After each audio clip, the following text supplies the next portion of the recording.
Magandang umaga sa inyo mga kababayan. Kumusta po kayo? Welcome back po sa aking channel. So ito ngayon guys, nandito ako sa palengke sa Benguet Abra at mamimili ako ng mga stocks ng mga girls. Dahil busy po sila, kaya ako na lang ang pumunta para hindi sila ma-istorbo at maglalaba. So nandito ako ngayon guys sa may stall ng karne.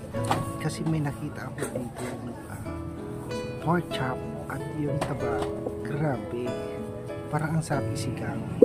Ayan, yung lumulutang siya tapos sobrang lambot yung taba. Ayan, good luck na lang sa lodipin ko guys. Ayan.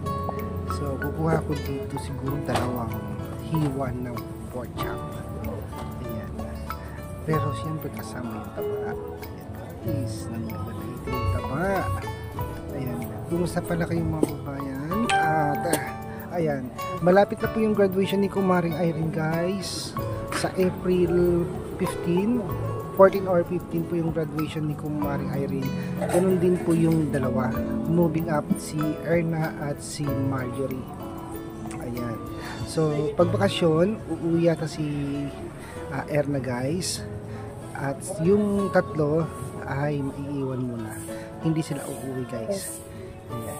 Dahil nagbakasyon naman kami noong last year doon sa Davao. So siguro by next year ulit or sa Pasko, hindi natin alam, or yung mga pamilya o anak nila Irene at Badila yung pupunta dito. So titignan natin guys yung mga pinaplano ni Ma'am Pibi Love. Kumuha ko dito ng dalawang tipak ng pork chop. Siyempre may taba yun guys. So ito, mamimili na ako ng stocks ng mga girls. Ayan. So meron ako nakitang manok dito at ang mahal, isang pirasong manok guys, 300 something. So kumuha na lang ako ng 1 kilo yung mga chop na to. So ito guys, nandito ko sa may manukan. Kasi hiling nila dito yung mga manok. Bili sila lagi. At yung paborito pala ni Atna dito guys, yung atay. Palagi siyang bumibili ng atay ng manok. Paborito daw niya yun. So kukuha tayo ng 1 kilong manok dito. Then mamaya pupunta tayo din sa stool naman ng isda. Yan. Hindi ako nag-support dito sa iyo kung hawakan yung manok nila. Yan. Para malinis po guys. So, namili na rin ako dito ng mga stocks ng gulay. Mamaya pupunta tayo doon sa Bilayan section. So yan. Tinatawag na ako ng suki ko doon sa kabilang side sa isda. So yun mga babayan, 1 kilo lang yung, may 1 kilo pala yung kinuha ko dito. Yan, mga legs, tapos may breast part, may pakpak. So bala na sila kung kinula kasi may papaya pa naman sila dito guys. Meron pa silang stocks na papaya. Yan. So happy viewing pala pa kay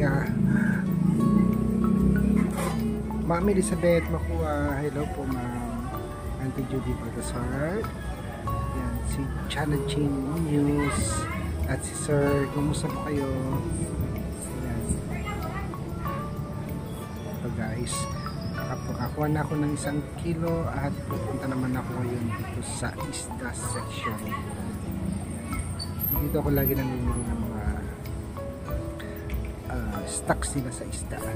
Yung main public market guys, hindi ako nagpunta doon kasi sobrang traffic dahil piyesta ng Benguet. Kaya dito ako sa may Talipapa namili kasi hindi ako makalusot doon sa makapasok doon sa malaking public market dahil sobrang traffic, ang daming parada. Naikot yata nilang buong Benguet. Kaya eto, dito na lang yung bagsak ko sa may Talipapa. Kompleto naman po sila dito at ayan, kumuha na ako ng 2 pirasong bangus, 1 kilong tilapia.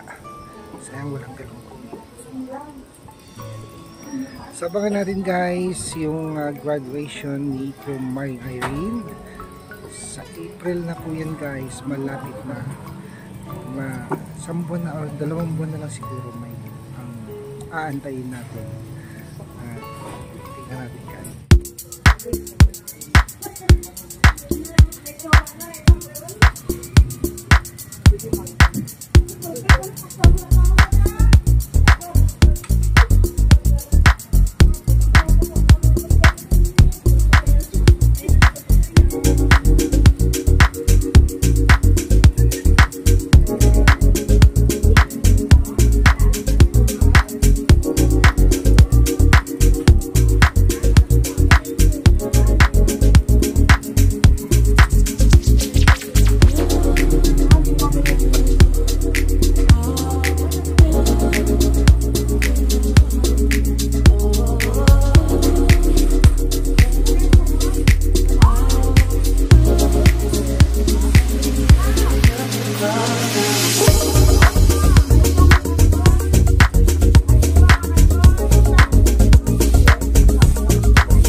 mga babayan, kinuhanan ko na sila dito ng isang buong pata kasi request nila ay maghuhumba daw sila guys.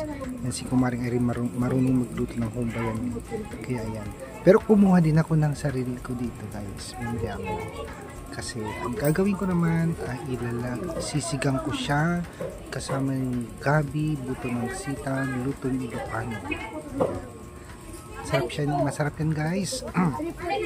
Paghaluan mo siya ng buto ng sitaw, tapos may gabi, may okra, tapos may bunga din siya ng sitaw.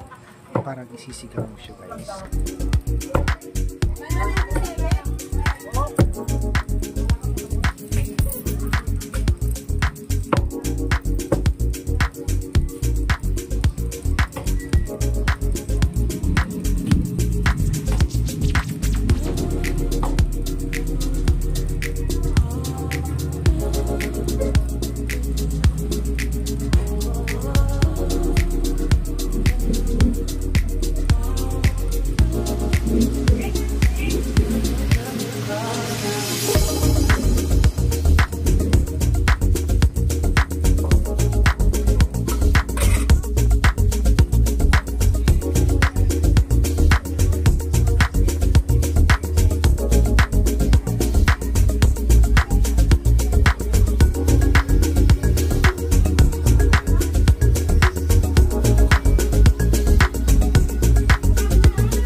So yun mga babayan, nakapamili na ako at maraming salamat po ulit sa walang sawang suporta niyo sa panonood sa aming mga vlog. God bless you all guys.